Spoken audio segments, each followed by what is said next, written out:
Real quick, what do Underworld and Van Helsing have in common? I'll give you a second. If your answer wasn't fine-ass Kate Beckinsale, then you're fucking wrong.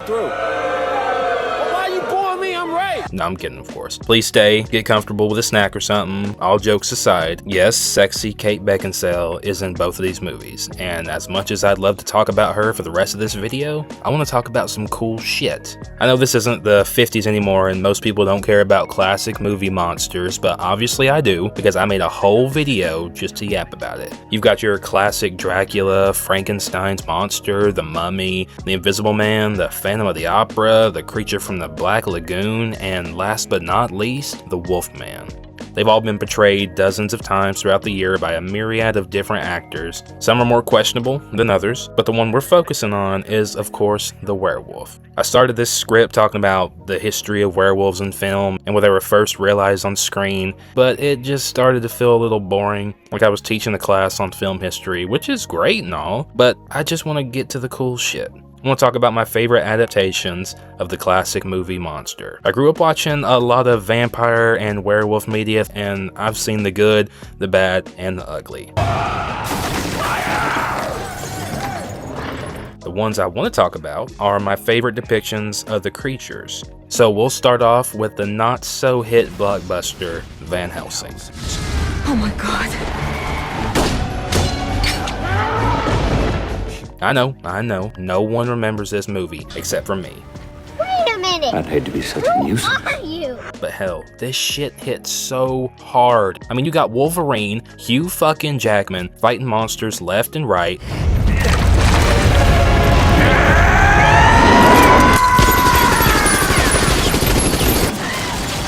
And every young boy's first crush kicking ass alongside him. I'm not going to go into the specifics of the movie, but the basic rundown is the famous Van Helsing is tasked by the Vatican to hunt down Count Dracula, who's using Frankenstein's monster to create an army of vampires.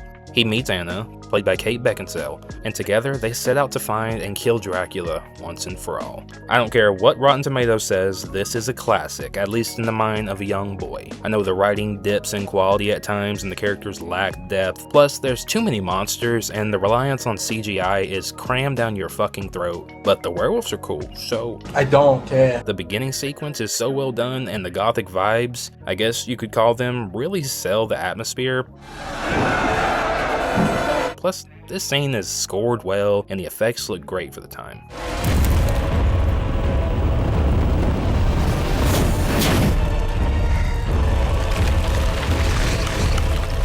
Van Helsing, towards the end of the movie, gets bitten by a werewolf and transforms during the final battle with Dracula.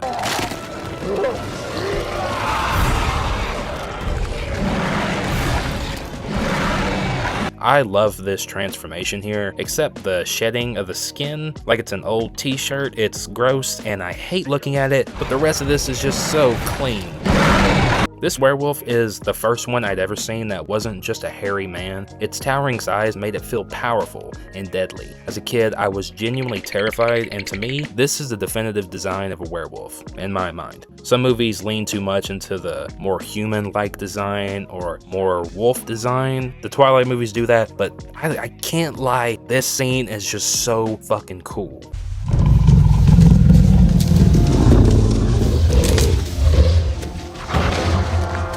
But instead of leaning too far in one direction, this movie picks a perfect combination of both. Damn, this shit is really a certified childhood classic. Go watch it if you haven't, and you'll definitely enjoy yourself, unless you're no fun. Now's the time to get a little bit more serious. Underworld is the magnum opus of vampire and werewolf media. This shit is dark and wet and sexy. Lord have mercy, I'm about to bust. Kate Beckinsale plays a vampire named Celine, and you quickly come to find out she's not one to be fucked with. When the vamps need something done, they send her. She's the main character, and she's damn near invincible in these films. There's apparently 5 of these movies, and during my research I found out that the director was married to Kate Beckinsale during all 5. I know a lot of people give shit to Paul W.S. Anderson for putting his wife in every Resident Evil movie as the invincible main character, but you can't hate a guy who's obsessed with his wife. Selene is cool as fuck, and we could talk about her forever, but you saw the title. We're here to talk werewolves, so let's get to it. Selene, at the start of the first film, is hunting werewolves, or lichens as they call them. She sees these werewolves have a particular obsession with this random scientist. Do you see this human? He's attractive. I can't be positive, but I'm beginning to think the lichens are following him. Hello, Michael. During the course of the first movie, she falls in love with this human scientist named Michael Corvin, and after he gets bitten, she abandons her vampire clan to be with him. That's a rough synopsis of the film, and I left out so much, but it's Michael that I want to talk about. You find out during the movie that Michael is a descendant of the first immortal who created vampires and werewolves, so my boy is a big deal. During this movie, he ends up being bitten by both species, once by the leader of the lichens and another by Selene. These bites transform him into the first hybrid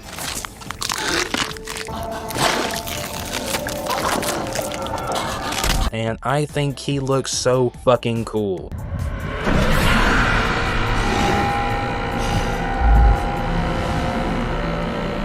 The werewolves in this movie look good, and the practical suits are great, but they tend to suffer from a lack of mobility, and you can't help but notice the CGI shots of them look great,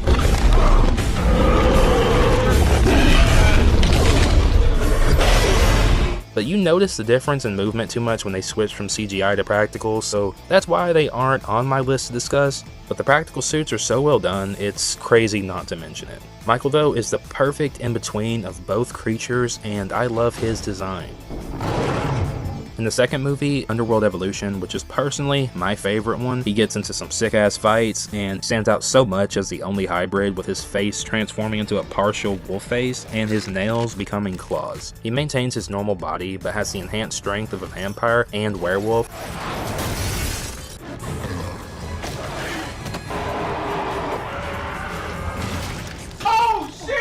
And the blue tint to his body makes no fucking sense, but I'm here for it. Underworld is the go-to franchise for the coolest versions of these creatures, whether it's werewolves,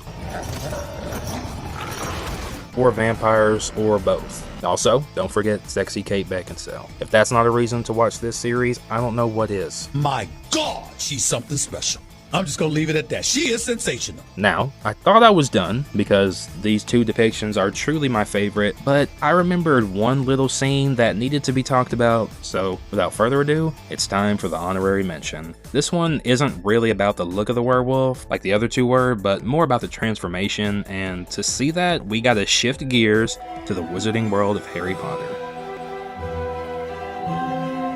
In the third film, Prisoner of Azkaban, we meet Professor Remus Lupin, who's new at the school and has a dark secret. Towards the end of the film, we find out he's a werewolf.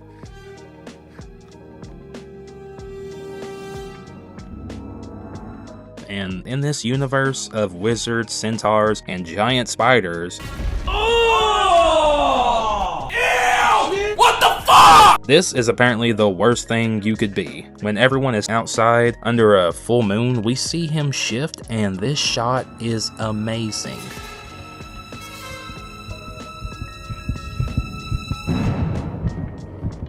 The way we see the man fade away and become the beast is terrifying. Lupin turns from a good man and a good teacher to a violent animal who'll hurt anyone around him.